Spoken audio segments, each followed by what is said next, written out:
Chemical kinetics કેટલાક સ્ટુડન્ટને internal exam હશે બરાબર, તો એના માટે આપણે રિફર કરી દઈએ કે કેવી રીતે પૂછાઈ શકે છે. દેખો એમ પહેલાં હશે to study the reaction between KbRO3 અને Ki. KbRO3 ખબર હોવું જોઈએ શું છે, પોટેશિયમ બ્રોમેટ. ઓકે, અહીંયા મેઇન વાત એ છે કે A is not equal to B બરાબર. A અને B સરખા નથી, તો એનો મિનિંગ શું હોઈ શકે? તો જુઓ, A is not equal to B means initial concentration બરાબર, જે પ્રારંભિક સાંદ્રતા હશે, ઇનિશિયલ કોન્સન્ટ્રેશન એ સરખી નહીં હોય. અત્યાર સુધીના બંને પ્રેક્ટિકલમાં પ્રારંભિક જે કોન્સન્ટ્રેશન હતી એ બંને સરખી છે બરાબર, A is equal to B હતી. પણ આ પ્રેક્ટિકલમાં A is equal to B નથી.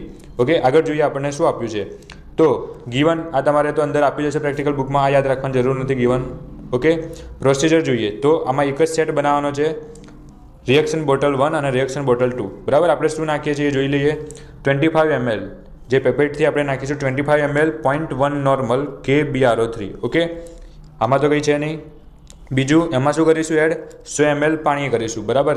અને બીજી બોટલ જે છે રિએક્શન બોટલ 2, એમાં આપણે લઈશું રિએક્શન બોટલમાં 25 ml ડાયલ્યુટેડ, આ તમારે ધ્યાન રાખવાનું છે, ડાયલ્યુટેડ KI છે. ઓકે, અને 100 ml HCl. આપણે જે 25 ml લઈએ છીએ એ શાને લઈશું, આપણે પાઇપેટથી શક કરીને લઈશું બરાબર. 25 ml ની આપી હશે એમાંથી આપણે શક કરીને લઈશું અને આપણે શેમાં એડ કરીશું, આપણી જે બોટલ હશે રિએક્શન બોટલ 1માં બરાબર. આ જે 1 બોટલ છે એમાં આપણે નાખીશું અને પ્લસ એમાં બીજું શું નાખવાનું છે, 100 ml વોટર બરાબર છે, 100 ml નું પાણી. તો એ બાજુમાં જે મૂક્યું હશે મેજરિંગ ફ્લાસ્ક બરાબર, એમાં 100 ml સુધીના કાંટા હશે, એ આખું આપણે ફિલ કરીને આપણે આમાં નાખી દેવાનું છે. આટલું નાખ્યા પછી આની જે ઉપર બૂચ છે એ આપણે બંધ કરી દેવાનું છે. સેમ રિએક્શન બોટલ 2માં કરીશું બરાબર. જે આપણી બંને બોટલ રિએક્શન બોટલ 1 અને 2 એ જે રેડી થઈ એને આપણે જે છે વોટર બાથ છે એમાં આપણે 10 મિનિટ સુધી મિનિમમ મૂકી રાખવા પડે. Okay, what is diluted KI? તો ડાયલ્યુટેડ KI આપણે નાખ્યું છે રિએક્શન બોટલ 2માં, તો એ શું છે?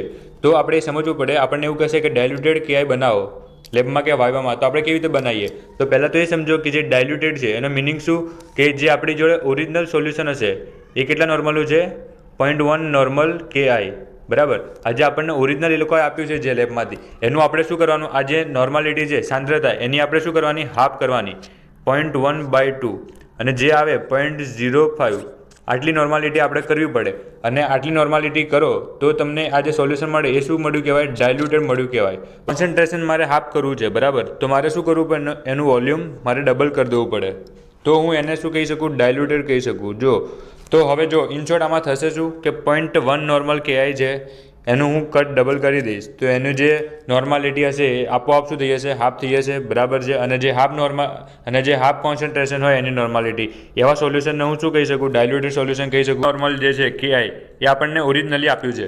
તો હવે આપણે રિએક્શન બોટલ 2 છે એમાં આપણે કેટલું લેવાનું છે, 25 ml લેવાનું છે. તો હવે આપણે શું કીધું, ડાયલ્યુટેડ બનાવવું છે તો મારે શું કરવું પડશે, જે 25 ml છે એનું મારે શું કરવું પડશે, ડબલ કદ કરવું પડશે. તો 25 દુ 50 થાય, તો મારે આમાં શું કરવું પડશે, 50 ml છે એ પાણી એડ કરવું પડશે. અને ટોટલ જે આનું વોલ્યુમ હશે, જે સ્ટાર્ટિંગના વોલ્યુમ છે એના કરતાં મારે શું કરવું પડે, ડબલ કરવું પડે. ઓકે, એટલે આ શું થઈ જશે, 50 ml થઈ જશે. હવે આ જો કદ ડબલ થયું તો એની જે સાંદ્રતા હશે કોન્સન્ટ્રેશન 0.1 હતી એ કેટલી થશે, આપોઆપ હાફ થઈ જશે. ઓકે, હવે જે મને આ 50 ml મળ્યું એમાંથી હું શું કરીશ, 25 ml શક કરીશ અને 25 ml શક કરીને હું રિએક્શન બોટલ 2માં લઈશ, જેને શું કહેવાય, ડાયલ્યુટેડ સોલ્યુશન.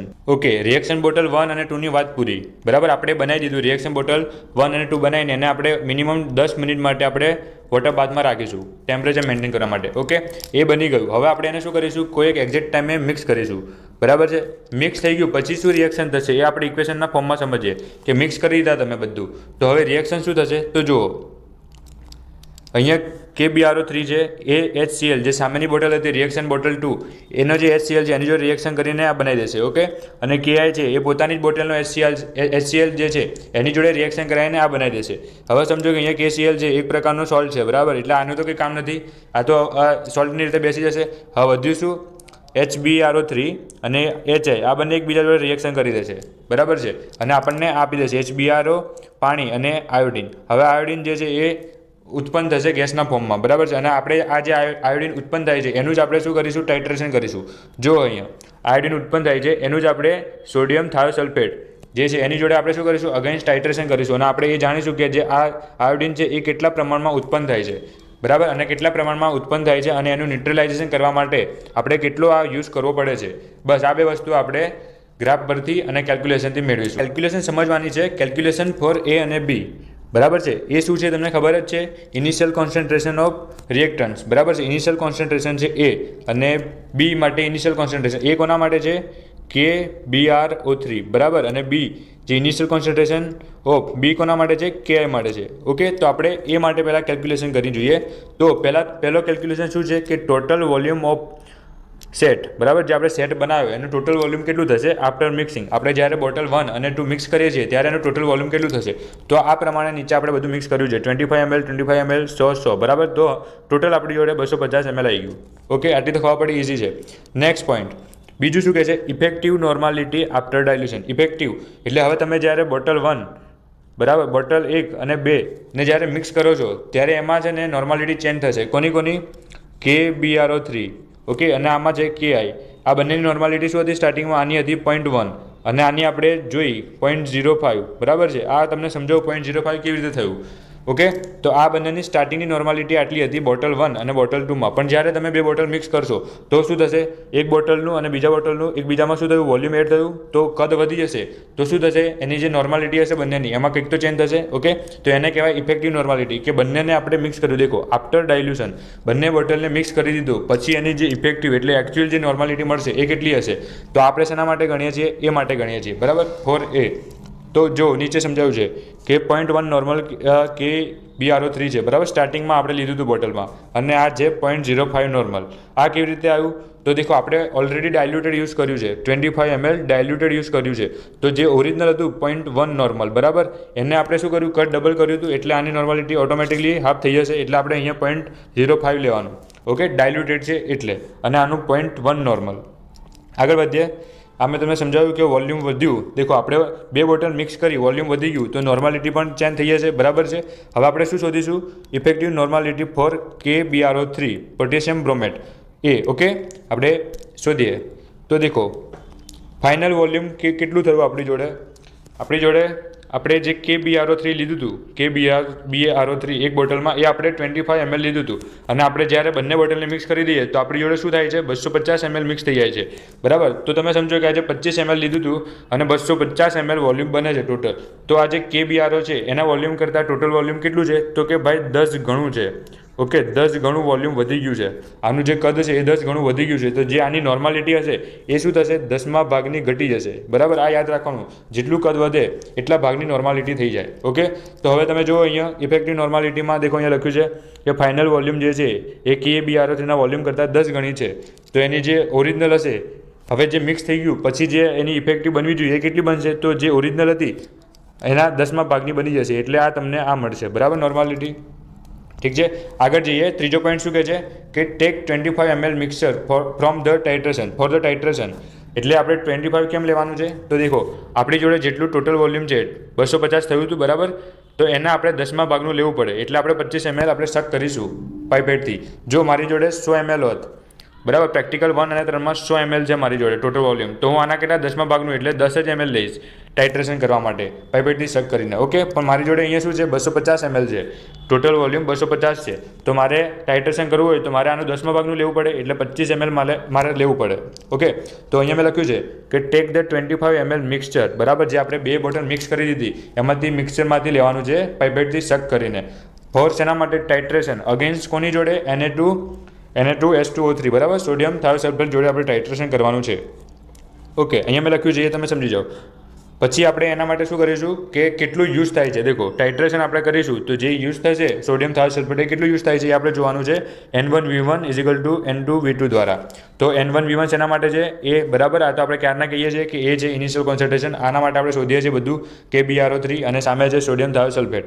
ઓકે, દેખો હવે અહીંયા તમારે ધ્યાન રાખવાનું છે નોર્માલિટી. બરાબર. આ કંઈ મૂકશો તમે, ઇફેક્ટિવ મૂકશો, કારણ કે હવે શું કર્યું, બંને બોટલ મિક્સ થઈ ગઈ છે. એટલે હવે દેખો મેં અહીંયા નીચે લખ્યું છે કે આફ્ટર મિક્સિંગ ઇફેક્ટિવ નોર્માલિટી. અહીંયા 0.01 ના લખાય. 0.01 ક્યારે હતું, જ્યારે રિએક્ટન્ટ બોટલ 1માં હતું. ઓકે, ત્યારે 0.01 એની નોર્માલિટી હતી. પણ જ્યારે આપણે રિએક્ટન્ટ બોટલ 1 અને રિએક્ટન્ટ બોટલ 2 આ બંને આપણે મિક્સ કરી દીધી ત્યારે 0.01 નોર્માલિટી એની રહેતી નથી. ઓકે, એ નોર્માલિટી બદલાઈ જાય છે. અને એ કેટલી બદલાય છે જે આપણે શોધી બીજા સ્ટેપમાં. એટલે તમારે અહીંયા મૂકવાનું ઇફેક્ટિવ નોર્માલિટી. ઓકે, V2 શું છે, તો V2 આપણે જેટલાનું ટાઇટ્રેશન કરવું છે, જે આપણે પાઇપેટથી શેક કરીને જે કોનિકલ ફ્લાસ્કમાં આપણે લઈએ છીએ ટાઇટ્રેશન કરવા માટે, ઓકે, તો આપણે કેટલું લઈએ છીએ, અહીંયા ટોટલ વોલ્યુમ 250 ml છે, તો એનું 10મા ભાગનું આપણે લેવું પડે, તો આપણે 25 ml શેક કરીને લઈશું. એ 25 ml આપણે કોનિકલ ફ્લાસ્કમાં નાખીશું, બરાબર છે. તો આપણે વોલ્યુમ અહીંયા 25 આવી ગયું, ઓકે. N2 તો આપણને ગિવન જ છે 0.01, આમાં કંઈ મગજમારી નથી. આપણે V2 શોધવાનું છે કે ભાઈ દેખો, હું જે કોનિકલ ફ્લાસ્ક લઉં છું, કોનિકલ ફ્લાસ્કમાં 25 ml લીધું, એને હું ઉપર બ્યુરેટથી ટાઇટ્રેશન કરીશ, બરાબર, સોડિયમ થાયોસલ્ફેટ વડે. તો આ કેટલું ન્યુટ્રલાઇઝિંગ કરવા માટે મારે કેટલું V2 વાપરવું પડશે, આજે બ્યુરેટમાંથી કેટલો સોડિયમ થાયોસલ્ફેટ વાપરવો પડશે, મારે એ V2 શોધવાનો છે, ઓકે. તો દેખો અહીંયા V2 આપણે ગણતરી કરીને આપણને મળ્યો 25 ml V2. તો આ કોના બરાબર છે, બરાબર, V2 બરાબર ઇનિશિયલ કોન્સન્ટ્રેશન A. આ લાઈન સમજવાની છે, V2 બરાબર ઇનિશિયલ કોન્સન્ટ્રેશન A. V2 એ કોને, એને ઇક્વિવેલન્ટ છે. હવે એ શું છે એ તો તમને ખબર જ છે, એ એટલે ઇનિશિયલ કોન્સન્ટ્રેશન છે. ઇટ મીન્સ દેખો, ઇટ્સ મીન્સ એ શું, આ વસ્તુ શું કહેવા માગે છે તમને કે ભાઈ દેખો, ઇનિશિયલ કોન્સન્ટ્રેશન ઓફ A જે KBRO3 છે, બરાબર, એ 25 ml છે. 25 ml આપણે આ શોધ્યું 25 ml, બરાબર. 25 ml માં રહેલા 0.01 સોડિયમ થાયોસલ્ફેટના જે કોન્સન્ટ્રેશન છે એના બરાબર છે, બરાબર છે. એટલે તમારે શું વચ્ચે અહીંયા બરાબર યાદ રાખવાનું, અહીંયા શું છે V2 આપણે જે મળ્યું એ 25 ml, બરાબર છે. એ કોના બરાબર છે, એના બરાબર છે, કે જ્યારે એ એટલે શું, KBRO3 આનું જ્યારે ઇનિશિયલ કોન્સન્ટ્રેશન હશે, એ ઇનિશિયલ કોન્સન્ટ્રેશન આના કેટલા બરાબર છે, જ્યારે આ 25 ml હશે, કોણ, તો 0.01 નોર્મલ સોડિયમ થાયોસલ્ફેટ, બરાબર, એના બરાબર છે. બસ આટલું તમારે યાદ રાખવાનું છે. હવે જેવી ગણતરી એ માટે કરી છે એવી સેમ ગણતરી ફોર બી માટે કરવાની છે, બરાબર. ફોર બી શું છે, ઇનિશિયલ કોન્સન્ટ્રેશન ઓફ KI, બરાબર. જેવી એ માટે કરી છે એવી બી માટે કરવાની છે. ટોટલ વોલ્યુમ તો ખબર જ છે શું થાય, ઓકે. હવે ઇફેક્ટિવ નોર્માલિટી તમને સમજણ પડી ગઈ કે શું થશે. દેખો, ઇફેક્ટિવ નોર્માલિટીમાં આપણે જ્યારે રિએક્શન બોટલ 2 બનાવી હતી ત્યારે જે KIની નોર્માલિટી હતી એ ત્યારે જ 0.05 થઈ ગઈ હતી, બરાબર. કારણ કે આપણે શું લીધું હતું, ડાયલ્યુટ લીધું હતું. એટલે રિએક્શન બોટલ 2માં જ KIની જે નોર્માલિટી હતી એ 0.05 થઈ ગઈ હતી. હજુ બી આપણે રિએક્શન બોટલ 2 અને રિએક્શન બોટલ 1ને મિક્સ કરીશું તો શું થશે, આ જે નોર્માલિટી છે એમાં કંઈક બદલાવ થશે, બરાબર છે. અને કેટલા ભાગનો બદલાવ થશે, તો દેખો આપણે 25 ml લીધા હતા ડાયલ્યુટ, અને બન્યું કેટલું છેલ્લે 250 ml, ઓકે. તો આ કેટલું 10 ગણું થઈ ગયું. તો આપણી જોડે જે ઇનિશિયલ કોન્સન્ટ્રેશન હતું 0.05, એનું શું થઈ જશે, 10મા ભાગની નોર્માલિટી થઈ જશે, ઓકે. જેમ આગળ કર્યું હતું એવી રીતે જ. તો અહીંયા બી 10મા ભાગની થઈ જશે અને આપણને કેટલી નોર્માલિટી મળી હશે, 0.05, ઓકે. હવે આ નોર્માલિટી મળી ગઈ KI માટે. હવે આપણે શું કરવાનું છે, જે 25 ml શક કરતા હતા, 25 ml જે મિક્સચર છે બંને બોટલનું મિક્સ કરી દીધું, પછી એમાંથી 25 ml પાઇપેટથી શક કરવાનું છે અને ટાઇટ્રેશન ચાલુ કરવાનું છે. Titration against 0.01 normal Na2SO3, okay, જે બ્યુરેટમાં ભરેલો હશે. અને જેમ આગળ આપણે શોધ્યું કે કેટલું V2 યુઝ થશે, એવી રીતે આમાં શોધવાનું છે કે કેટલું V2 યુઝ થશે. ફરીથી આમાં અહીંયા ઇફેક્ટિવ નોર્માલિટી છે, બરાબર, જે આપણે બંને બોટલ મિક્સ કરી, દેખો, આફ્ટર મિક્સિંગ 2 બોટલ્સ, બરાબર, જે ઇફેક્ટિવ નોર્માલિટી છે બંને બોટલ મિક્સ કરી દીધી, પછીની નોર્માલિટી જોવાની. અને આ 25 કેમ, તો કે ભાઈ ફરીથી 250 ml આપણે લીધું હતું, ટોટલ થયું હતું, એના આપણે 10મા ભાગનું લેવું પડે ટાઇટ્રેશન કરવા માટે, બરાબર. આ નિયમ છે. દેખો, મારી જોડે 100 થયું હોત ટોટલ, તો એનું બી મારે 10મા ભાગનું જ લેવું પડે, બરાબર છે. અને આ 0.01 તો આપેલું જ છે ગિવન. એવી રીતે આપણે V2 શોધીશું. અને આ V2 શું આવ્યો, 12.5, ઓકે. તો આ V2 ફરીથી તમને કહું, V2 કોના બરાબર છે, આ જે V2 મળ્યો એ બીના બરાબર છે. આ બી શું છે, ઇનિશિયલ કોન્સન્ટ્રેશન ઓફ KI. તો આ શું કહેવા માગે છે કે જ્યારે 12.5 મિલીગ્રામ કોનું દ્રાવણ હશે, 0.01 નોર્મલ સોડિયમ થાયોસલ્ફેટ હશે, એ કોના બરાબર છે, ઇનિશિયલ કોન્સન્ટ્રેશન ઓફ KIના બરાબર છે, ઓકે. આટલું સમજવાનું છે. હવે તમારે આવી રીતે કરીને બોક્સ કરીને મૂકી દેવું પડે, બરાબર. એક્ઝામમાં લખતા હોય ત્યારે A અને Bનું બોક્સ કરીને આવી રીતે બતાવવાનું, અને આના ઉપર તમારે જે બી સાઇન હોય એ લઈ લેવાની, ઓકે. અને અહીંયા પ્રેક્ટિકલમાં સ્ટાર્ટિંગમાં જ કીધું હતું કે A is not equal to B, બરાબર. એટલે જે ઇનિશિયલ કોન્સન્ટ્રેશન છે બંનેની ઇનિશિયલ કોન્સન્ટ્રેશન સરખી નહીં આવે, અલગ જ આવશે. અને જે આવી, બરાબર. હવે તમારે ટેબલ દોરવાનું છે. ટેબલમાં તમારે જો એક્ઝામમાં તમે લખતા હોય તો પહેલાં તમારે આ રીતે લખવું પડે, ઇનિશિયલ કોન્સન્ટ્રેશન કેટલી મળી આપણને, બરાબર છે, એટલે કેટલા બરાબર મળી. તો આ રીતે લખવું પડે તમારે A અને B. અને પછી નીચે શું લખવું પડે, મિક્સિંગ ટાઈમ, કે તમે જ્યારે બે બોટલ મિક્સ કરી ત્યારે ટાઈમ કેટલો હતો, બરાબર. એક્ઝેક્ટ ટાઈમ તમારે લખવો પડે. પછી કંઈક આ પ્રમાણે તમારું ટેબલ આપ્યું છે એ પ્રમાણે લખી દેવાનું, અને એ બધા રીડિંગ અહીંયા લખી દેવાના, ઓકે. અને પછી છેલ્લે મીન કે લખવાનો છે. આગળ વધીએ. ગ્રાફ આનો હશે log A-x અને B-x વિરુદ્ધ Tનો, બરાબર છે. એ તમે પ્રેક્ટિકલ બુકમાં જોઈ લેજો.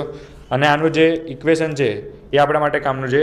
IMP ઇક્વેશન છે, પ્રેક્ટિકલની એક્ઝામમાં પૂછાઈ શકે એવું છે, ઓકે. તો આનું એક્ઝામ્પલ ઇક્વેશન ખાલી યાદ રાખવાનું છે. અને અહીંયા સ્લોપ છે, આપણને જે બી ગ્રાફ મળશે, બરાબર, સ્ટ્રેટ લાઇન જ ગ્રાફ મળવાનો છે આમાં. તો જે બી ગ્રાફ મળશે એનો સ્લોપ છે અહીંયા એ બી અને સી, બરાબર. આ યાદ રાખવાનું છે. રિઝલ્ટ આપણે લખવું પડે જરૂરી છે. રિઝલ્ટ તો કેવી રીતે લખશું? પહેલું 2 રિઝલ્ટ લખવાના છે. મીન કે, બરાબર, જે આપણે કેલ્ક્યુલેશન કર્યું છે, અને કે ફ્રોમ ગ્રાફ પરથી આપણને જે કે મળે એ બંને આપણે અહીંયા લખવાના. અને સૌથી ઇમ્પોર્ટન્ટ વાત આનું કન્ક્લુઝન આપણે લખવું જ પડે. જ્યારે બી આપણે એક્ઝામ આપતા હોઈએ ત્યારે રિઝલ્ટ અને કન્ક્લુઝન ફ્રન્ટ પેજ હોય પુરવણીનો, સપ્લીનો, એની ઉપર અહીંયા રિઝલ્ટ અને અહીંયા કન્ક્લુઝન લખવું પડે. ઓકે, તો આ કન્ક્લુઝન બી મેન છે.